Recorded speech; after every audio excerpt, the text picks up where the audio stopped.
arc of a circle. ഇവിടെ നമ്മളൊരു circle എടുത്തിട്ടുണ്ട്. Let R be the radius of the circle. Okay. AB എന്ന ആർക്കിന്റെ ലെങ്ത്തും ഈ R തന്നെയാണെന്ന് വിചാരിക്കും. Okay.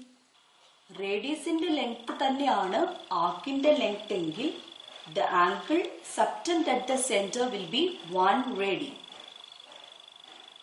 Okay, that is in a circle of radius r, an arc of length r subtends an angle whose measure is 1 radian. So instead of taking the length r, okay, radius r തന്നെ, പക്ഷെ arc length വേറൊരു measurement, ഞാൻ അതിനെ L എന്നെടുക്കുന്നു.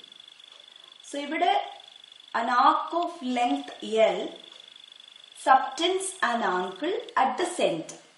അങ്ങനെയാണെങ്കിൽ that will be L by R radian ആയിരിക്കും. So previous എക്സാമ്പിൾസിൽ നമ്മൾ കണ്ടതാണ്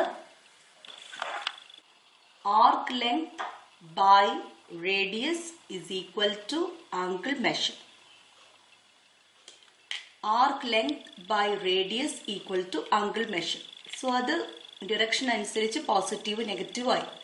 1.5 ആണ് arc length, radius 1 യൂണിറ്റ് ആണെങ്കിൽ ആംഗിൾ 1.5 തന്നെയാണ്. 1.5 by 1. ഇവിടെ 2 by 1. സോ നമുക്ക് ജനറൽ ആയിട്ട് പറയാം. Thus, if in a circle of radius r, an arc of length L subtends an angle theta. In general, I write theta here. Then we have arc length is equal to radius into angle subtends at the center.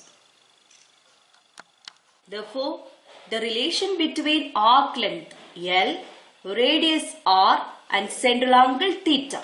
See the figure. R is the radius, L is the arc length, minor arc ആണ്, so അതിന്റെ length L, and angle subtends at the center is theta radian. Okay, radian measure ലാണ് വരിക, circular region. So the relation L is equal to R theta. ഇതിൽ നിന്ന് തന്നെ theta can be found. Theta is equal to R left സൈഡിലേക്ക് എടുക്കുമ്പോൾ L by R എന്ന് വരും. R നമുക്ക് കണ്ടുപിടിക്കാൻ പറ്റും. R is equal to L by theta.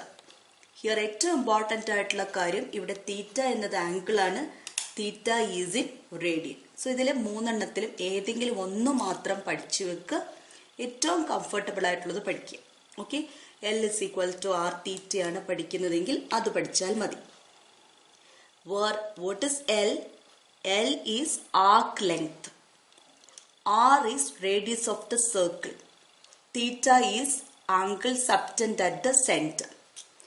In a circle of radius r, an arc of length L subtends an angle theta radian at the center. We have L is equal to R theta or theta is equal to L by R. This is the relation between L, R and theta. Arc length, radius and central angle.